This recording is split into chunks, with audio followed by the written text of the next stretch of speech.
और बहनों, भाई को चुप हो जाओ, चुप हो जाओ भाई। अरे क्या तय हुआ था? इस दोस्त को छाती में पालो और लोकसभा और विधानसभा के चुनाव में इस्तेमाल करना। अब बैठ जाओ भाइयों, बैठ जाओ भाइयों, बैठ के दिखा दो भाइयों, भाइयों बैठ जाओ और बहुत शांति से सुनना है। आज बहुत मूड में है। एक आध घोषणा रहेगी ना, पाछे घर जाके पूछेंगे कि क्या क्या कहा था। बैठो। चौधरी भूपेंद्र सिंह हुड्डा, बैठ जाओ।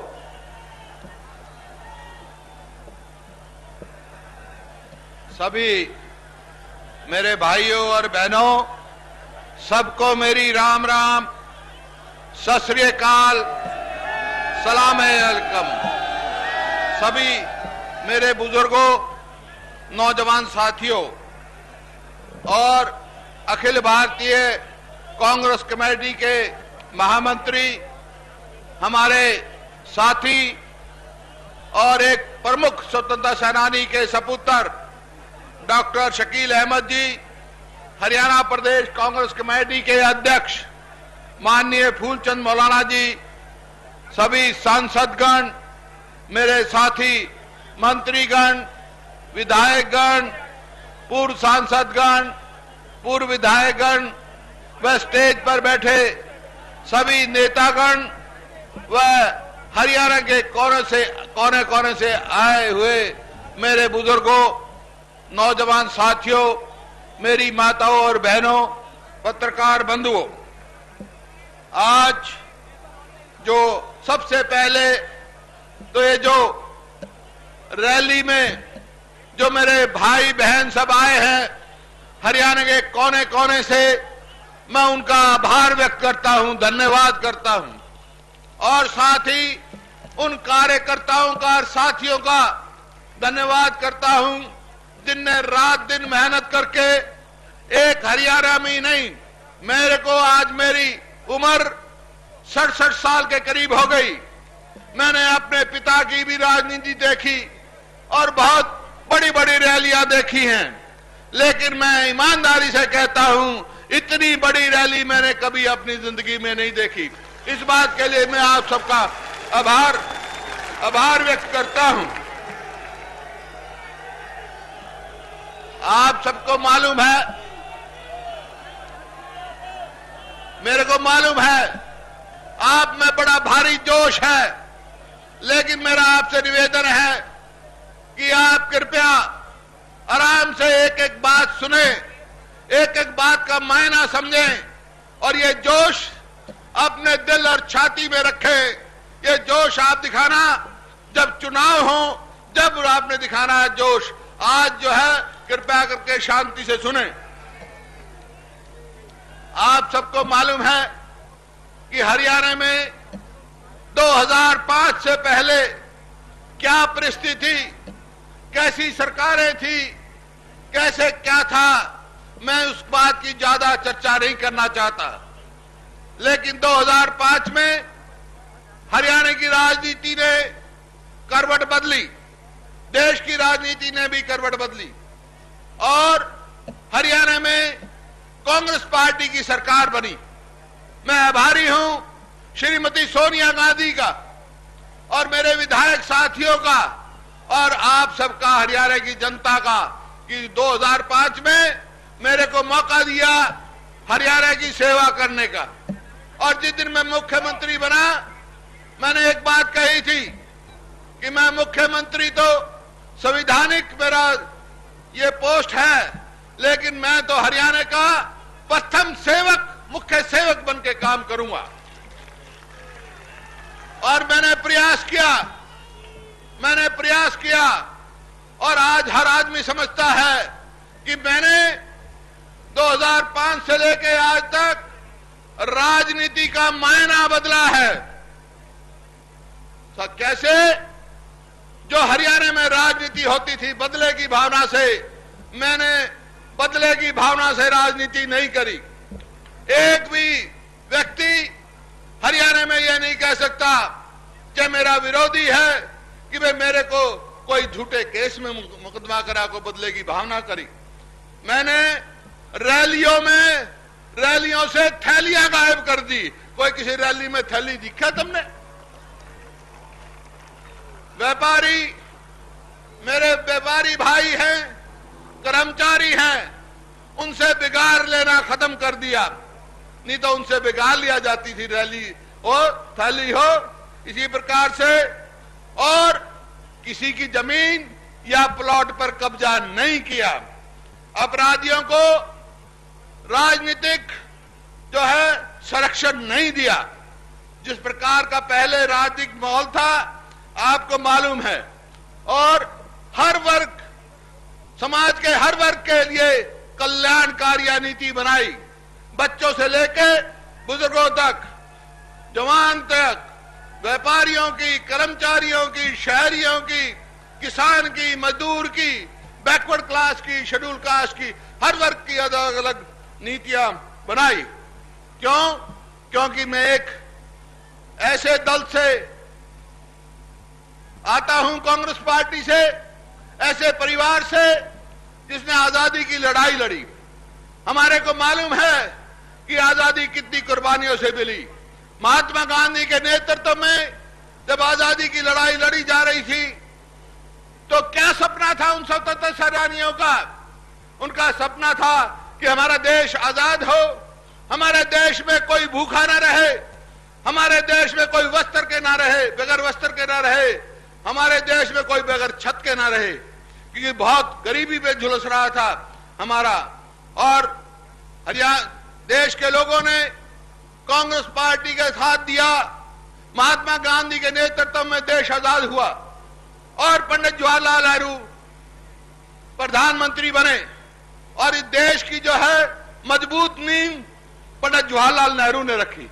उसके बाद लाल बहादुर शास्त्री बने, उन्होंने नारा दिया जय जवान जय किसान। उसके बाद श्रीमती इंदिरा गांधी बनी, उन्होंने क्या नारा दिया कि गरीबी हटाओ, गरीबी मिटाओ, और राष्ट्रीय बैंकों का आम किसान और मजदूर के लिए दरवाजा खोला। और उसके बाद राजीव गांधी आए। राजीव गांधी ने जवानों को हौसला दिया और 21वीं सदी में देश के लिए क्या शिक्षा की बात नीति होनी चाहिए वो दी। और उसके बाद श्रीमती सोनिया गांधी आई, उन्हें नारा दिया कांग्रेस का हाथ गरीब के साथ। राहुल गांधी ने जो है रोजगार का अधिकार दिया। यूपीए सरकार बनी केंद्र में, हरियाणा सरकार और कांग्रेस की सरकार हरियाणा में बनी। यूपीए ने बहुत सारे फैसला लिए, रोजगार का अधिकार दिया, मनरेगा जिसको कहते हैं, पूरे देश में लागू किया। शिक्षा का अधिकार दिया, सूचना का अधिकार दिया, और अब थोड़े दिन पहले जो है पूरे देश में भोजन का अधिकार दिया। भोजन का अधिकार का मतलब क्या है कि जो गरीब आदमी है, हरियाणा में हमने राजीव गांधी के जन्मदिन पे ये लागू किया। और क्या है कि जो गरीब आदमी है, हमारे प्रदेश की जनसंख्या 2.5 करोड़ है। 2.5 करोड़ में से 1,26,70,000 लोगों को गेहूं 2 रुपए किलो मिलेगा, चावल 3 रुपए किलो मिलेगा, और मोटा अनाज 1 रुपए किलो मिलेगा। लेकिन किसान को गेहूं का भाव 14 रुपए किलो मिलेगा, और भी बढ़ेगा। किसान को उचित भाव, गरीब आदमी को सस्ता।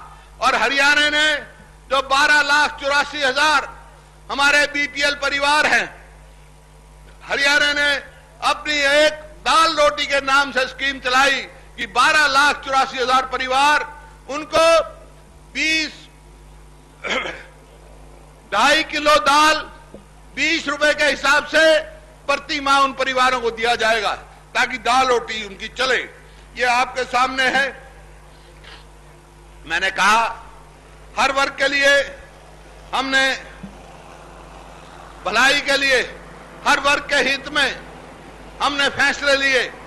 मैं एक किसान का बेटा हूं, एक मजदूर का बेटा हूं, और कांग्रेस की नीति गरीब आदमी के, हर किसान के हित की, गरीब आदमी के हित की, छोटे दुकानदार के हित की बनाई जाती है। सबसे पहले हमने किसान के लिए जो है उसको उचित भाव दिलवाया। हमारे से पहले केंद्र में एनडीए सरकार थी। एनडीए सरकार जब बनी, गेहूं का भाव 580 रुपए प्रति क्विंटल था, और उनके कार्यकाल में 630 रुपए हुआ। एवरेज कितनी बढ़ी पर साल? 7 रुपए साल का बढ़ाया, केवल 7 रुपए। उसके बाद जब यूपीए सरकार बनी तो गेहूं का भाव 630 था, लेकिन आज 1400 रुपए है। प्रति वर्ष 85 रुपए की बढ़त दी। इसी प्रकार आपने धान का देखा। मेरे को यह कहने की जरूरत नहीं धान का क्या भाव था उस समय 2005 में, और आज कहां आकाश में है, सबको मालूम है धान का। गन्ने का भाव हरियाणा सरकार, अपनी प्रदेश सरकार निश्चित करती है। हमारे से पहले 1999 से 2004 तक जो इनेलो की सरकार रही, भारतीय जनता पार्टी का समर्थन रहा। कितना बढ़ाया भाई उनने गन्ने का भाव? 2000 से 2004 तक 4 साल में कितना बढ़ाया? 7 रुपए कुल। 7 रुपए मतलब 117 रुपए क्विंटल का था। उसके बाद हमारी सरकार बनी, हमने कितना बढ़ाया? हमने बढ़ाया 184 रुपए क्विंटल। आज 301 रुपए क्विंटल है। अरे इनेलो सरकार ने तो 7 रुपए बढ़ाया। चुनाव से पहले 10 की 10 पार्लियामेंट की सीट के हार गए थे, उसके बाद लेकिन भाव दिया नहीं। जब मैं मुख्यमंत्री बना, मेरे को किसान मिले कि गन्ना तो हमारा ले लिया, लेकिन कीमत नहीं दी, उसकी पेमेंट नहीं हुई। सबकी पेमेंट कराई। इसी प्रकार से जो कोऑपरेटिव बैंक में फसली कर्ज लेता था किसान, 11% ब्याज देता था, उसको घटाकर 4% करवाया। और काली हरियाणा में नहीं, मेरे को मौका मिला, प्रधानमंत्री ने एक वर्किंग ग्रुप बनाया, उसका अध्यक्ष मेरे को बनाया, और हमने सिफारिश करी कि पूरे देश में लागू कराया। आज कोई भी बैंक हो, किसान अगर फसली कर्जा लेता देश में किसी भी बैंक से, समय पे देता है, तो 4% से ज्यादा ब्याज कोई नहीं ले सकता है। ये आपके सामने है। भूमि अधिग्रहण की नई नीति बनाई, और जिस दिन मैंने विधानसभा में यह भूमि अधिग्रहण की नीति डिक्लेयर करी थी, उस दिन मैंने कहा था कि आज ये मैं हरियाणा में लागू कर रहा हूं, लेकिन एक दिन ऐसा आएगा पूरा देश लागू करेगा। आज पूरे देश में लागू हुई है। ये आपके सामने। अरे किसानों का कर्जा, एनडीए की सरकार रही, किसी किसान का 1 पैसा भी कर्जा माफ नहीं किया गया। यूपीए सरकार ने 72,000 करोड़ एक कलम से किए।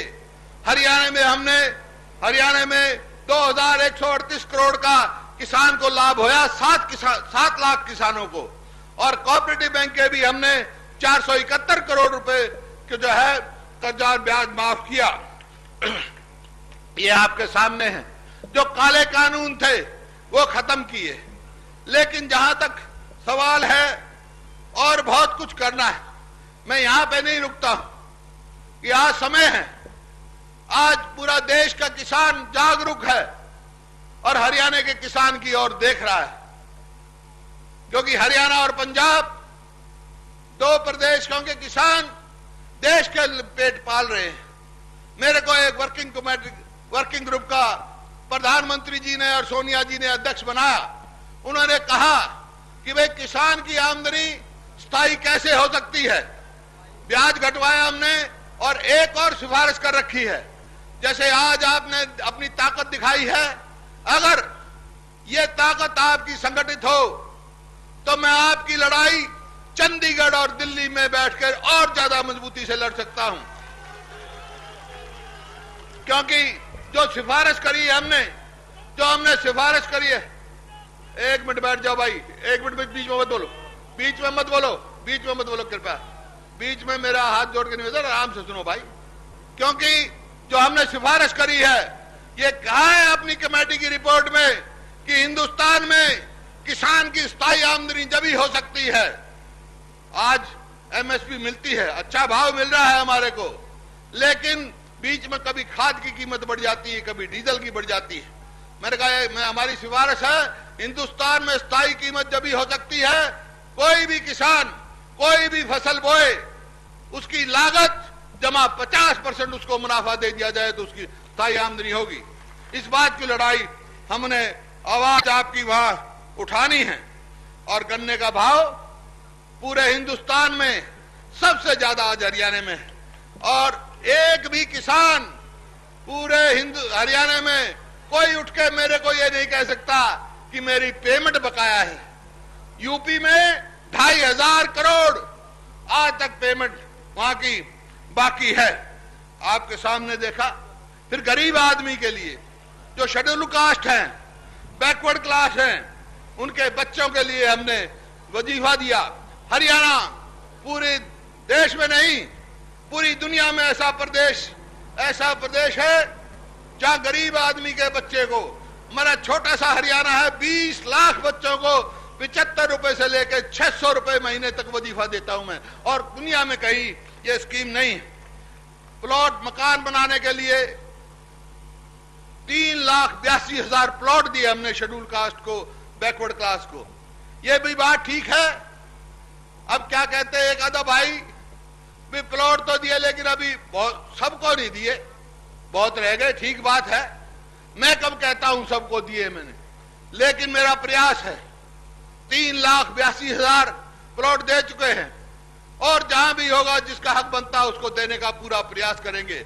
लेकिन एक सवाल है उनसे जो आज ये पूछ रहे हैं कि भाई सबको नहीं मिले, उनसे एक मेरा छोटा सा सवाल है।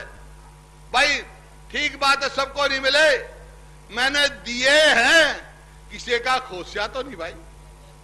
3,82,000 उनकी तरह कब्जे तो नहीं करे, किसी शहर में निकल जाओ कब्जे मिलेंगे। गरीब आदमी का हमने किया। इसी प्रकार से नई स्कीम हमने चलाई, जो मैंने कहा कि जो है भोजन का अधिकार दे दिया, काम का अधिकार दे दिया, छत और जरूरी है।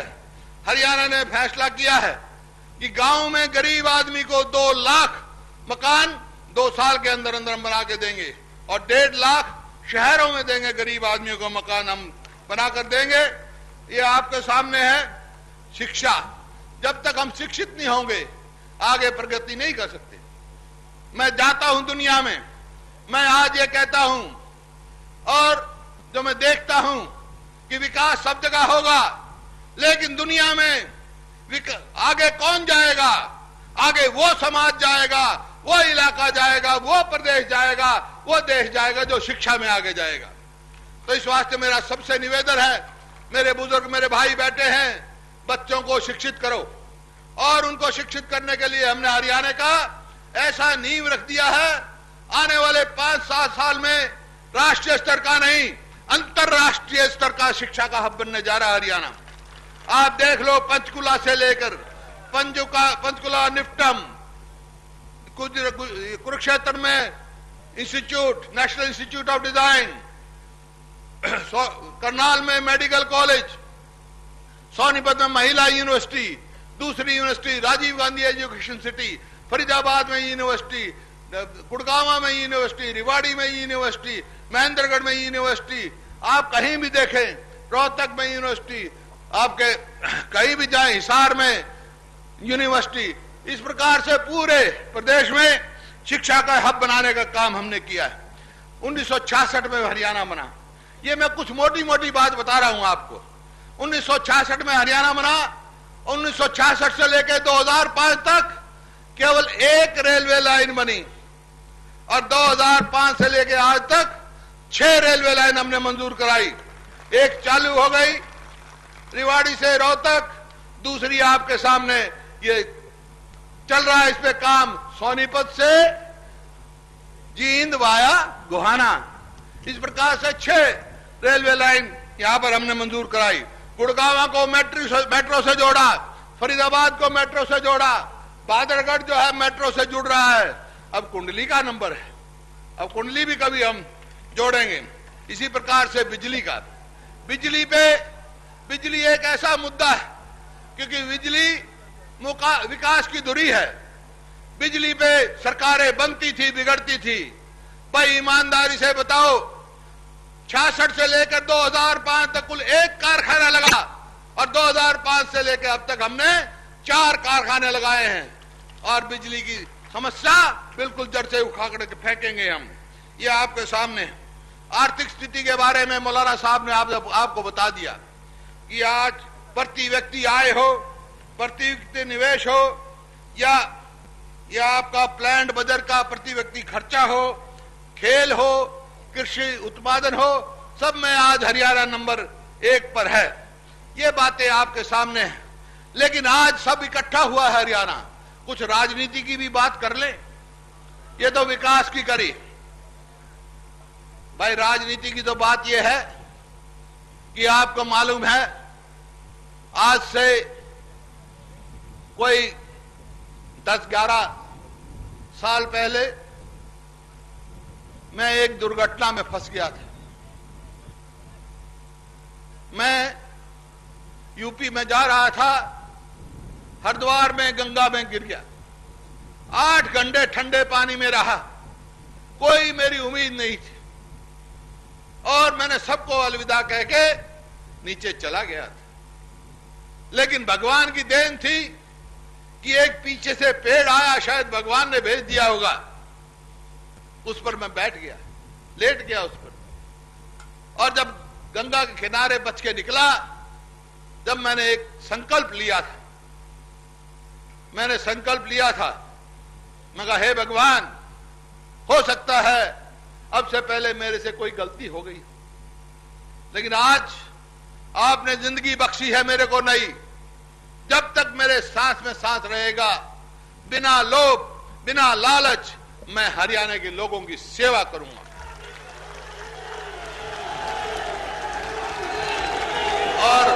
और वो दिन और आज का दिन मैंने मुड़ के नहीं देखा। और जो आपसे वायदा किया था उसी पर अटल हूं। ये मेरा नहीं है, ये मेरा वायदा आप लोगों के लिए है। ना हरियाणा के लोग झुकेंगे, ना रुकेंगे, और साथ मैं रहूंगा।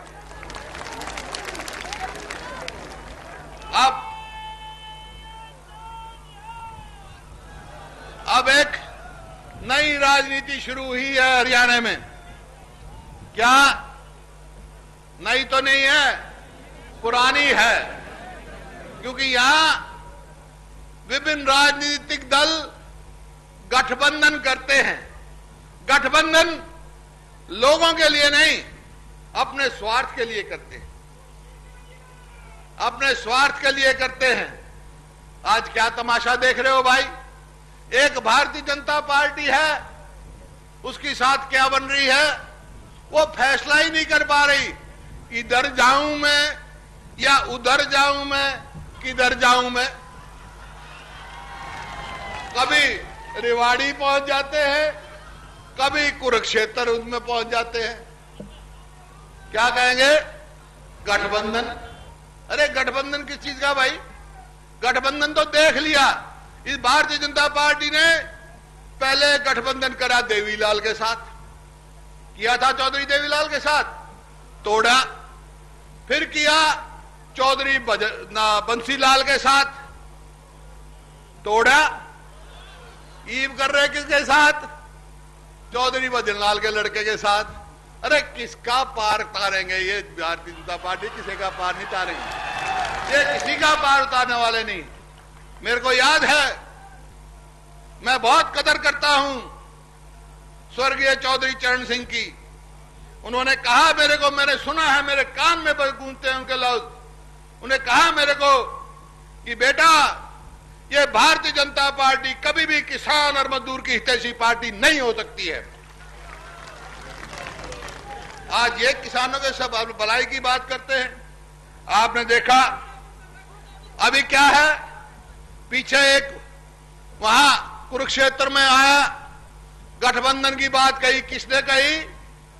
सरदार प्रकाश सिंह बादल मुख्यमंत्री पंजाब के आए और वहां क्या कहा इनको कि भाई तुम सब गठबंधन कर लो कांग्रेस के खिलाफ और भूपेंद्र सिंह हुड्डा के खिलाफ। वो बोले, किसी ने कहा जी क्यों? बोला मुख्यमंत्री बन जाओ। अरे प्रकाश सिंह बादल ही हरियाणा के मुख्यमंत्री का फैसला करेगा तो फिर ये क्या करेंगे भाई? तुम क्या करोगे? फिर तो पूछने की जरूरत ही नहीं। वो प्रकाश सिंह बादल जिनने हरियाणा के पानी के लिए आज तक हम संघर्ष कर रहे हैं, हमारे हित का पानी जो ले बैठे हैं, वो अगर यहां का फैसला करेंगे, सबको मालूम है इनकी मिली भगत है, इनकी मिली भगत है और हरियाणा के हितों को कुठाराघात ये कर रहे हैं आपके सामने। अभी 4-5 दिन पहले बयान आया, मैंने कह दिया कई मीटिंग में कि भाई देखो चौधरी ओम प्रकाश चौटाला 99 में मुख्यमंत्री बने थे, भारतीय जनता पार्टी का समर्थन था, मेरे बुजुर्गों की 200 रुपए पेंशन थी और 2000 में 204 में 200 छोड़ गया, जाते जाते चुनाव से पहले 300 कह गया, दी नहीं 300 बनने दी, मगर एक पैसा नहीं बढ़ाया। अब का मौका ला गया तो मैं बढ़ाऊंगा, पहले भी बढ़ा दिया था मैंने। तो क्या बयान आया एक नेता का कि भाई ये खजाना भूपेंद्र सिंह हुड्डा खजाना लुटा रहा है। अरे भाई मैं उनसे एक ही बात कहना चाहता हूं, भाई मैं तो लुटा रहा हूं ना, लूट तो नहीं रहा, लूट तो नहीं रहा, मैं लुटा ही रहा हूं, उठा रहा हूं मैं अपने लोगों के लिए। किस लिए? तो आपके सामने है, मैं आपको मालूम है शकील साहब बैठे हैं यहां, भाई सबको मालूम है कि हरियाणा कहां से कहां पहुंचा, 14वें नंबर से नंबर 1 पर पहुंचा। लेकिन अड़चड़े आती हैं, रुकावटें आती हैं, भाई कुछ रुकावटें बाहर की भी हैं, कुछ भीतर की भी होती हैं। बाहर भीतर की रुकावटें की तब न परवाह नहीं करनी, वो देखूंगा मैं, तब मेरे साथ खड़े रहियो। शकील साहब अपने आप देखेंगे बाहर भीतर की रुकावटें, जो बाहर भीतर की रुकावटों की परवाह आपने नहीं करनी। ये आपके सामने आज बहुत सारी बातें कहनी थी, लेकिन बहुत लेट भी हो गई। भाई जैसे मैंने कहा, तो भाई एक बात सुन लो, गठबंधन करना है तो किसका होगा गठबंधन? मेरा और आपका गठबंधन, कांग्रेस का और हरियाणा के लोगों का गठबंधन। वो जो कुरुक्षेत्र में गठबंधन की बात कर रहे हैं, वो तो आपने देखना है, वो ये गठबंधन है, ठगबंधन है, ठगबंधन बनाने की बात कर रहे हैं वो, ठगबंधन नहीं बनाना भाई। हरियाणा के लोगों को ठगबंधन नहीं चाहिए, हरियाणा के लोगों का उसका विकास चाहिए। और इस प्रदेश के लिए मजबूत नींव हमने रखी है। आज भी मैं कुछ सोच के आया हूं, जैसा प्रोफेसर वीरेंद्र जी ने चर्चा की, तो मैं 10 मिनट लगेंगे सारी बातें क्या करना चाहता हूं, क्या निशाना है और आज क्या फैसला सुना के जाऊंगा, उनकी घोषणाएं मैं करना चाहता हूं। सबसे पहले तो भाई मैं किसान का बेटा हूं, मेरे को मालूम है किसान का गन्ने का भाव हमने दिया और भाव उचित दिलवाया, कर्जा माफ किया, कर्जे का ब्याज कम किया, लेकिन बहुत सारी और भी मुसीबतें उसकी। क्या है? मैं देखता हूं किसान खेत में जाता है और खेती हर मजदूर भी साथ जाता है, और कई दफा खेत में दुर्घटना घट जाती है उसके साथ, कदे सांप काट जा, कदे बिच्छू काट जा, कदे मशीन में हाथ आ जा, और कई बेचारे मर भी जाते हैं, कोई पूछता नहीं उनको। तो मैंने फैसला किया है, हरियाणा सरकार ने जो खेत में उसकी नीति बना दी जाएगी, खेत में जो काम कर रहा होगा और कोई ऐसी दुर्घटना में उसकी मृत्यु होगी तो भाई चाहे वो किसान हो चाहे मजदूर हो खेतीहर, उसको 5 लाख रुपए हम देंगे उसकी मृत्यु में।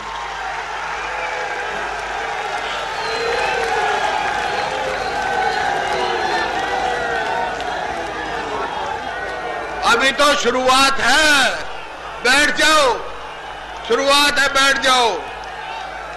और बहुत सारे मेरे भाई, एक मिनट शांति रखो, अभी शुरुआत है, बैठ जाओ। और बहुत सारे मेरे किसान भाई, खेती और मजदूर विकलांग हो जाते हैं, किसी का हाथ कट जाए मशीन में, किसी का कुछ हो जाता है, तो वो देख के उसका क्या नुकसान हुआ है, उसको 30,000 से लेके 2 लाख रुपए तक का मुआवजा देंगे जो विकलांग हो जाएगा। फिर एक किसान की दादा के पास 10 एकड़ जमीन थी तो आज पोते के पास आधा एकड़ जमीन है। इसकी आमदनी कैसे बढ़े, उस मजदूर की आमदनी कैसे बढ़े जिसके पास जमीन नहीं है, गांव में रहता है, तो उसकी कैसे बढ़े भाई?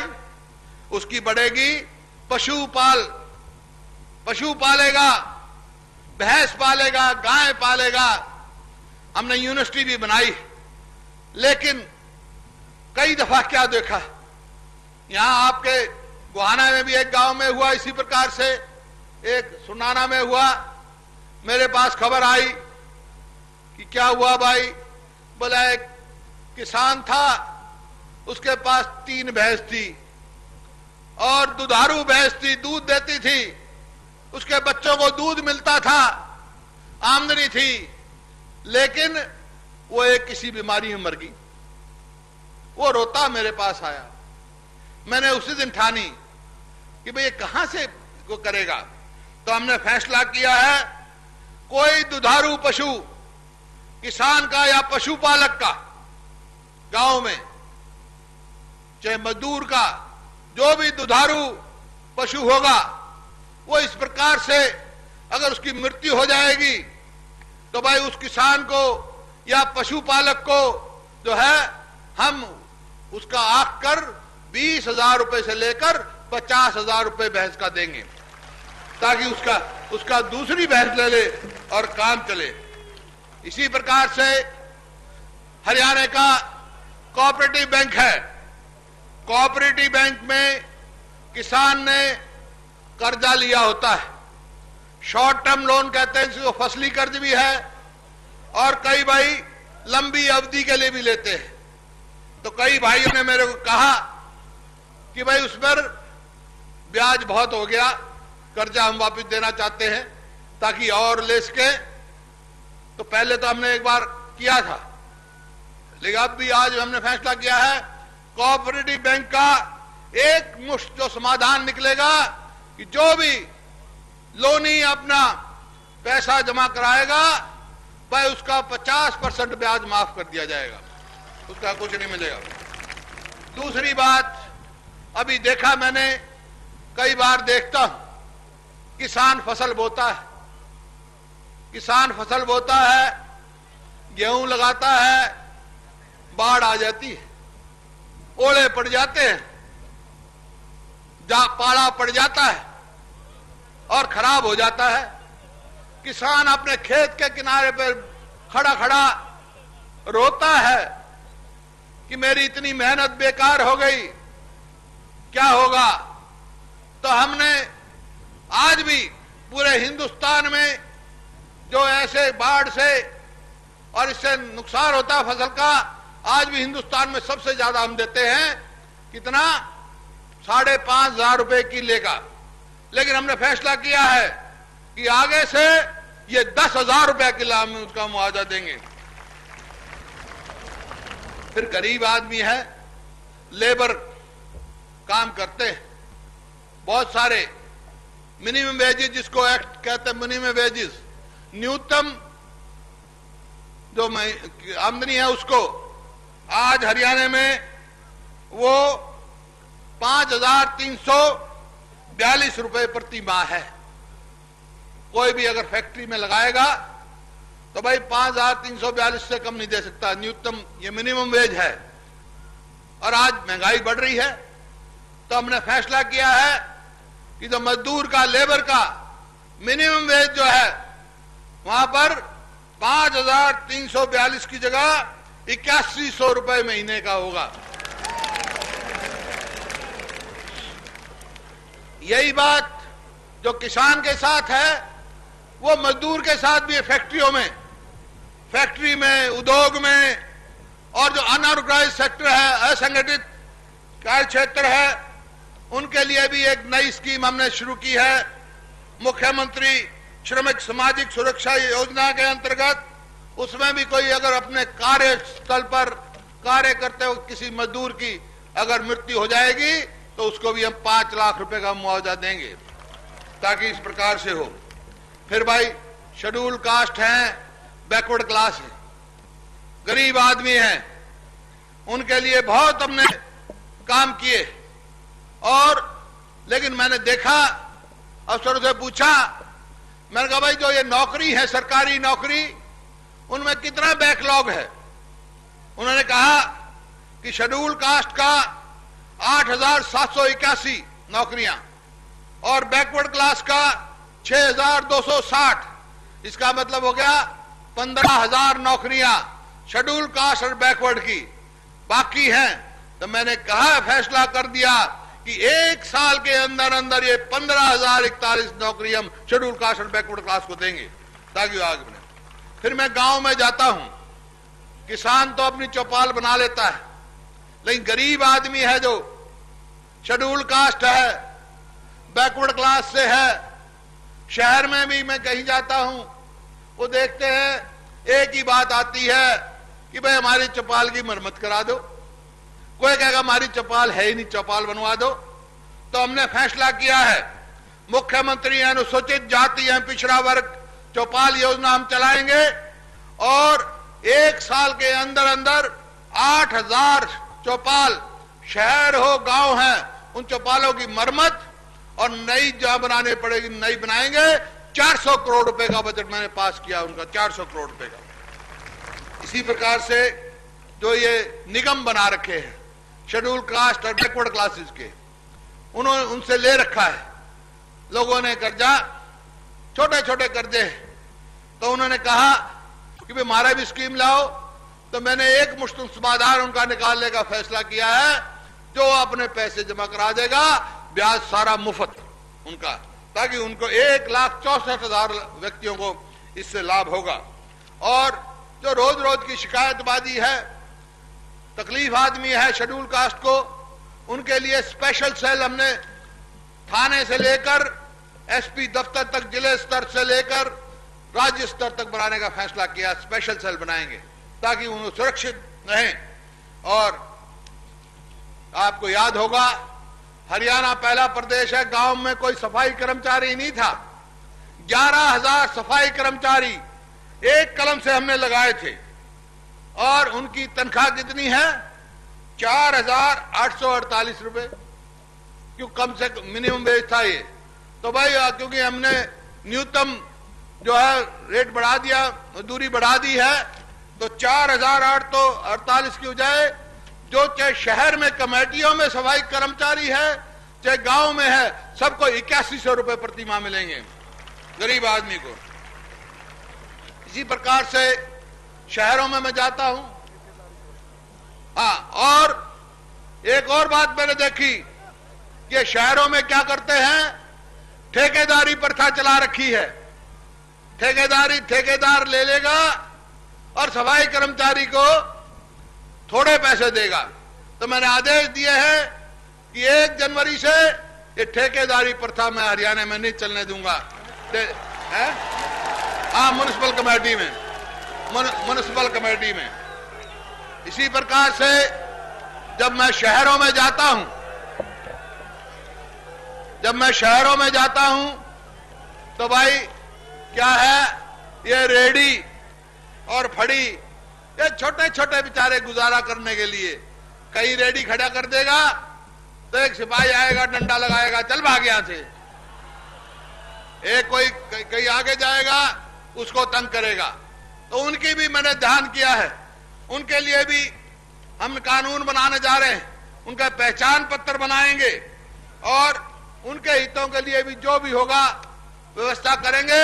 और ये रेडी और जो आपके फड़ी लगाने वाले हैं उनके लिए भाई हुड्डा के सेक्टरों में या कमेटी की जो जमीन होगी वहां रेडी मार्केट बनाएंगे ताकि उनको स्थायी जगह काम करने की मिले। छोटे छोटे आदमियों को रेडी बाजार बनाएंगे और उनको उनका सबका इंश्योरेंस कराएंगे ताकि 2 लाख रुपए तक की उनको 2 लाख का बीमा कराएंगे ताकि नुकसान की स्थिति में उनकी भरपाई हो। इसी प्रकार से भाई जो छोटा दुकानदार है, कई दफा मेरे पास शहर से आती है कि भाई फलाने दुकान में बिजली का वो लीक हो गया और दुकान जल गई। दुकानदार बेचारा छोटा सा था, अब उसके पास कुछ है नहीं काम करने के लिए, ना जमीन है ना और कोई काम है। तो हमने फैसला किया है ऐसी दुर्घटना जिस दुकानदार के साथ होती है हरियाणा में स्पेशल एक फंड बनाएंगे और उस दुकानदार का 5 लाख रुपए तक का हम जो है मुआवजा देंगे उसको, दुकानदार को। फिर भाई मेरे व्यापारी भाई हैं, हमने 9 साल में जो व्यापारी डरे हुए थे, व्यापार नहीं करते थे, डरते थे, तो उनको भाई उनका डर निकाला और मैंने खुल के व्यापार करो, ईमानदारी से करो। लेकिन ये भाई इंस्पेक्टर जो है ना, इंस्पेक्टर मेरे को खबर मिलती है कोई फार्म लगा रखा, जिस तरह 38 ST 38 फार्म है ना, फॉर्म नंबर 38 वो लगा रखा है। तो इंस्पेक्टर तंग करते हैं व्यापारियों को। अरे हमारे व्यापारी हैं भाई, इनको कोई तंग नहीं करेगा। और 1 जनवरी से 38 फार्म खत्म।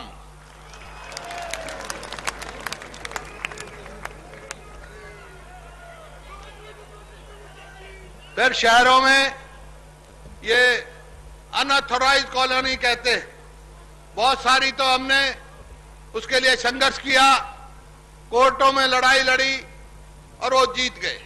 बहुत सारी कॉलोनियां तो नियमित होने जा रही, वहां विकास होगा, लेकिन कुछ बाकी रह गई जो किसी वजह से जिसका सर्वे नहीं हुआ। तो भाई उसके लिए भी नीति बना रहे हैं और ऐसी कॉलोनी जिनका सर्वे होना चाहिए था रह गई हैं उनका भी सर्वे करवाएंगे और जो उनका पैमाना होगा उन पर भी करेंगे। बहुत सारे मेरे भाई सिख भाई हैं, मेरे मुसलमान भाई हैं, वो कई दफा उन्होंने कहा कि माइनॉरिटीज कमीशन नहीं है आपके यहाँ, तो माइनॉरिटीज कमीशन भी हमने बनाने का फैसला किया है। फिर कुछ मेरे जो एडिड स्कूल है, मैं मोटी मोटी बात बता रहा हूं आपको, एडिड स्कूल जो है जो सरकार की सहायता से चलते हैं, मान्यता प्राप्त जिनको कहते हैं, लेकिन वहां काम कुछ होता नहीं, उनका स्कूल का कैसे करें। तो एक पॉलिसी बनाई है और हमने फैसला किया है मान्यता प्राप्त स्कूलों को जो है ये इसमें पूर्ण रूप से मुक्त कराने के लिए लगभग 3000 अध्यापक गैर शैक्षणिक कर्मचारी को सरकारी स्कूलों और कार्यालयों में समूहित किया जाएगा, उनको सरकारी नौकरी दे दी जाएगी उनको वहां से। और ये जो भूतपूर्व सैनिक मेरे सैनिक हैं, भूतपूर्व सैनिक हैं, उनका भी बैकलॉग बाकी है, तो हमने फैसला किया है एक झटके में उनका भी बैकलॉग बाकी करेंगे। और जो कोई देश की रक्षा में ऑपरेशन में, चाहे वो सैनिक है, चाहे पैरामिलिट्री फोर्सेस का हमारा सैनिक बलों से है, अर्धसैनिक बलों से है, या हरियाणा पुलिस का कोई भी चाहे एनकाउंटर में मारा जाता है, ऐसा कोई होता है, तो हमने फैसला किया उनकी वित्तीय सहायता तो करते ही हम, वित्तीय सहायता के साथ साथ जो भी क्वालिफाई करेगा उसके एक परिवार में से एक क्लास 3 या क्लास 4 की नौकरी दी जाएगी ताकि उनका वहां सुरक्षित रहे। और जो फौज से आते हैं, छोटी उम्र में आ जाते हैं, मकान बनाते नहीं, हमने फैसला किया है कि उनके लिए 50,000 फ्लैट गुड़गांव, फरीदाबाद, पंचकुला जैसे शहरों में हम हाउसिंग बोर्ड बना के देगा सस्ते कीमत पर। इसी प्रकार से मेरे जवान जो हैं, युवा जो है, युवाओं का भविष्य है। मैंने पता किया कि भाई हरियाणा में कितनी जगह खाली है, तो सारा हिसाब लगवाया मैंने, क्योंकि बहुत सारे मेरे युवा देखते हैं भाई मेरे को काम मिलेगा, उनको नौकरी की इंतजार करता है। तो मैंने पता किया कितनी जगह खाली है, तो अंदाजा लगाया सब देखकर, तो यह हो गया कोई 65,000 के करीब नौकरियां खाली हैं। तो मैंने फैसला किया है, आदेश दे दिए हैं कि 1 साल के अंदर अंदर 65,000 नौकरियां हम हरियाणा के युवाओं को लगाएंगे।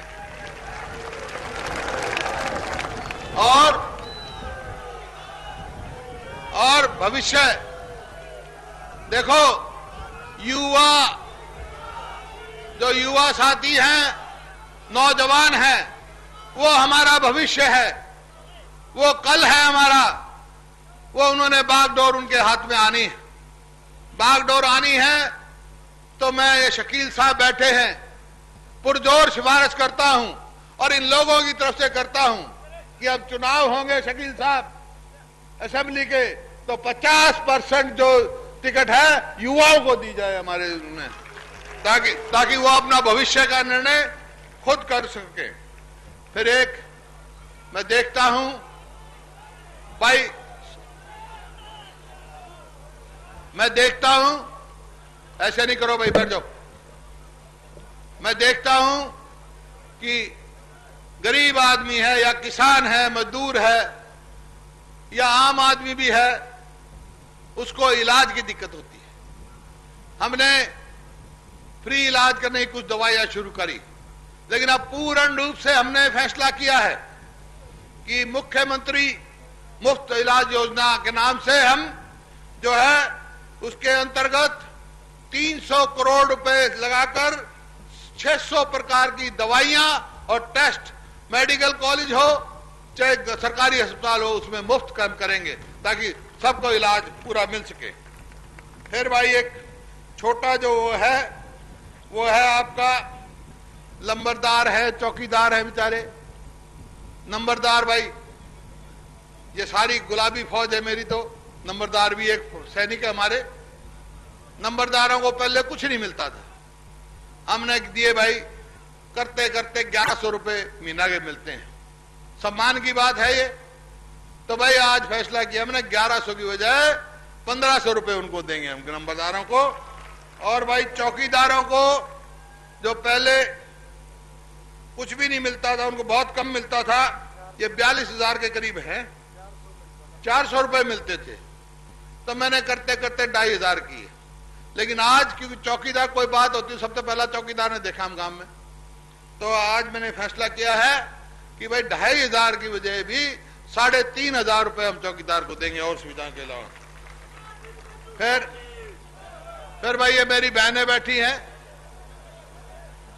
गांव में, ये सेवा करती हैं, आंगनबाड़ी और आपकी आंगनबाड़ी सहायक और मिनी आंगनबाड़ी वर्कर। पूरे देश में आज भी हम जो है बड़ी बड़ी स्टेटों से ज्यादा देते हैं उनको, 5,000 रुपए महीना देते हैं आंगनबाड़ी वर्कर को।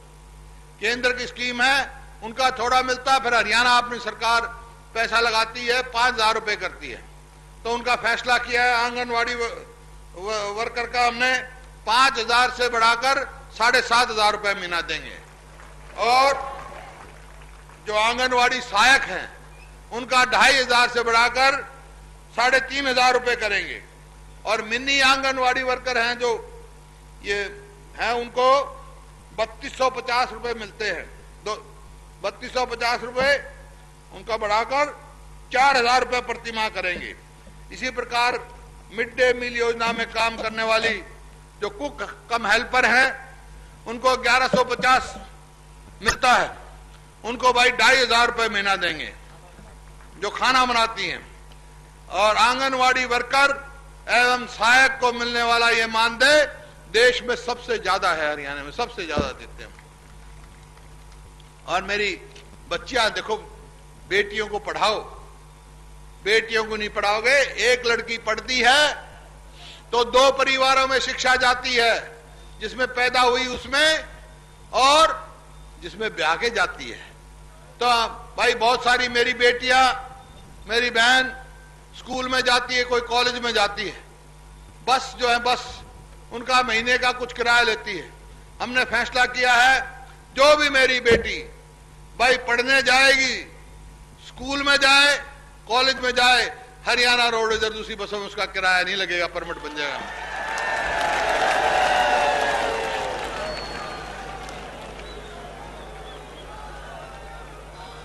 देखो शिक्षा, अभी सुनो भाई, शिक्षा बहुत जरूरी है और महिलाओं की बहुत जरूरी है। शिक्षा में हमारे से पहली सरकार ने 2000 से लेके 2004 में कितने कॉलेज बनाए भाई? 5। और मैंने हर साल 5 बनाए। जितने उन्होंने 5 साल में एक बनाए उतने मैंने हर साल बनाए। और अब भी जो बात हो रही थी यहाँ भाई, इस साल भी जो आने वाले साल में 5 और बनाऊंगा। मेरे को पता है कहां बनाने हैं, ताकि लड़कियों के कॉलेज। फौजियों का एक रह गया, ठीक बात। फौजियों का भाई जिनका एक मकान है उसके ऊपर कोई प्रॉपर्टी टैक्स नहीं लगेगा, हाउस टैक्स नहीं लगेगा फौजियों का, ये हमने फैसला किया है। और जो हमारी बेटियां सरकारी नौकरी के लिए दरखास्त देती है उसका फीस लगती है, लेकिन लड़की जो देगी उसके ऊपर 50% उसको ब्याज दी जाएगी ताकि उसका हो।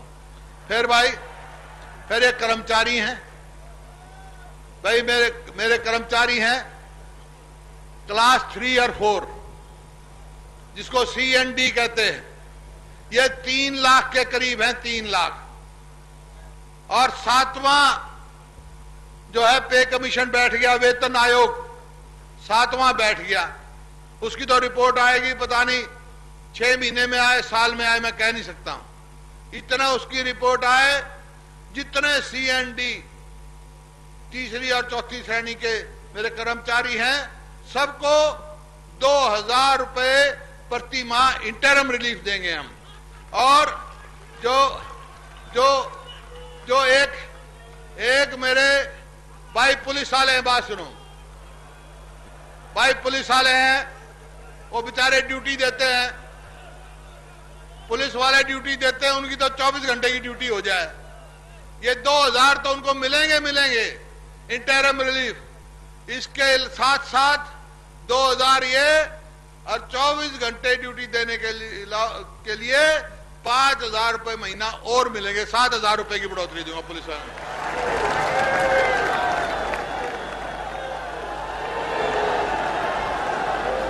अब भाई बात सुनो, एक मैंने फैसला किया है, क्योंकि जहां मैं जाता हूं 2-3 बात आती हैं। एक तो राजनीतिक बात आती है, एक प्रशासनिक बात आती है। अब तो राजनीतिक बात आनी तो बंद होगी, ये शुरू में आई थी। कि आपको याद होगा जब मैं पद यात्रा कर रहा था, आपको मालूम है कंडेला से जब मैं चला था जींद से, रास्ते में बहुत सारे मेरे को मिले, मेरे बुजुर्ग भी मिले। वो कहने लगे भाई हम तेरा साथ तो दे दें, लेकिन तन्ना मुख्यमंत्री कौन बन देगा, यहां तो बड़े बड़े मगर बैठे हैं, कहे थे ना। खैर चलो भाई, आपने साथ दिया, मैं मुख्यमंत्री बन गया। और जिस दिन मुख्यमंत्री बना उसी दिन तक 1 हफ्ते के बाद बयान आने लग गए बाहर और भीतर के नेताओं के, अब भाई ये तो 1 महीने में जाओगा, फिर कहते 6 महीने चलेगा, इसका साल चलेगा। पूरी टर्म पूरी करी ना। फिर दूसरी बार आ गए 2009 के इलेक्शन। मेरे को उम्मीद थी भाई 50 MLA जीतेंगे, जीते 40। कोई बात नहीं, तो क्या कहने लगे, ले भाई ईव गया। ईव तो जो एमएलए का जोड़ नहीं तो और था, है ये तो शरीफ आदमी, इस तरह के क्यों कर बात बनेगी। तो रातों रात 40 के 54 बनाए कि नहीं। पूरी टर्म करी कि नहीं करी। तो एक बात सुन लो, तुम यूं है मेरे साथ करो, खड़े रहियो, तीसरी बार भी देख लियो भाई।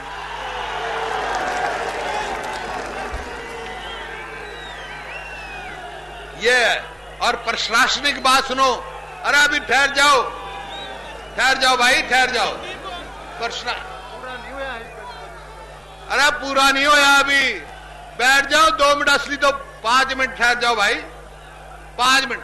प्रशासनिक जो बात है कि मैं जाता हूं, मेरे को एक सुनने में मिलता है, क्या कहें, डर जाओ भाई, डर जाओ। क्या मिलता है? अगर भाई तू तो ठीक है, तेरी सरकार के फैसले ठीक हैं, लेकिन अफसर गड़बड़ करे हैं, तो इन अफसरों को सीधा करने के लिए, इन अफसरों पे लगाम लगाने के लिए, और इनको मैंने फैसला किया है कि इनको लगाम लगाने के लिए, इनकी जवाबदेही के लिए एक नया कानून मैं बनाऊंगा, और उस कानून में जो भी कुताही करेगा इनमें भी ठोकूंगा भाई।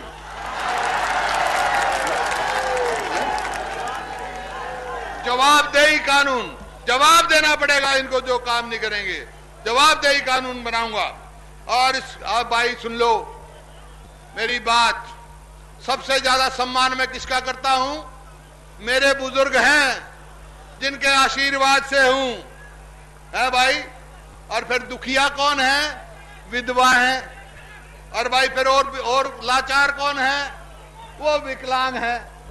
इनको भाई ओम प्रकाश चौटाला जी मुख्यमंत्री बने भारतीय जनता पार्टी के साथ, तो 200 रुपए थी और 200 ही छोड़ गया, मैंने 500 और 700 करी। अरे मेरी यह गुलाबी सेना खड़ी है, आज यह गुलाबी रैली हो रही है, तो भाई इनकी, मेरे बुजुर्गों की, विकलांगों की, विधवाओं की जो है भाई पेंशन भी गुलाबी नोट दूंगा, 1000 रुपए महीने का।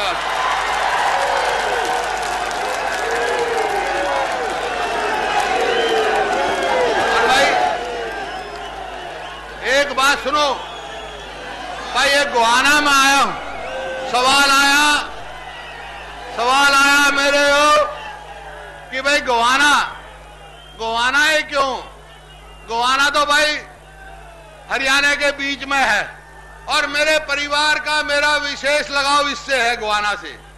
गोहाना में भाई कुछ नहीं था, बहुत काम भी होया है, कॉलेज भी बना है, बाईपास भी बने हैं, और भी बने हैं, अस्पताल भी बना है, यूनिवर्सिटी भी बनी है, मेडिकल कॉलेज भी बना है, पूरा प्रयास किया है। लेकिन फिर भी ये बात है, गोहाना से मेरा विशेष लगाव है। तो भाई मेरी बात सुन लो, आज गोहाना वालों, थारा मेरा भी जी कर रहा है, थारा भी जी कर रहा है। थारा जी करेगा ना तो भाई और तो क्या, मैं अपने आप को समर्पित कर दूंगा, जड़े तक कहोगे थारा गोहाना से चुनाव लड़ लूंगा, जड़े कहोगे तुम, और बोलो सेवा करूंगा आपकी, सारी मर्जी है, समझे नहीं? मेरा कहने का मतलब यह है भाई, गोहाना मेरा और मैं गोहाने का, बताओ, और हरियाणा मेरा और मैं हरियाणा का, ठीक है ना?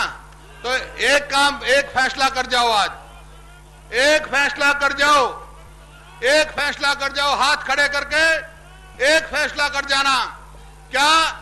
कि भाई आज है नवंबर 10 और अगली नवंबर 2014 में, अक्टूबर में इलेक्शन हो लेंगे, तो एक फैसला कर जाओ हाथ खड़े करके कि भाई अगले नवंबर 10 को भी तीसरी बार सरकार बनाकर यहीं इकट्ठे होंगे। बहुत बहुत धन्यवाद, जय हिंद।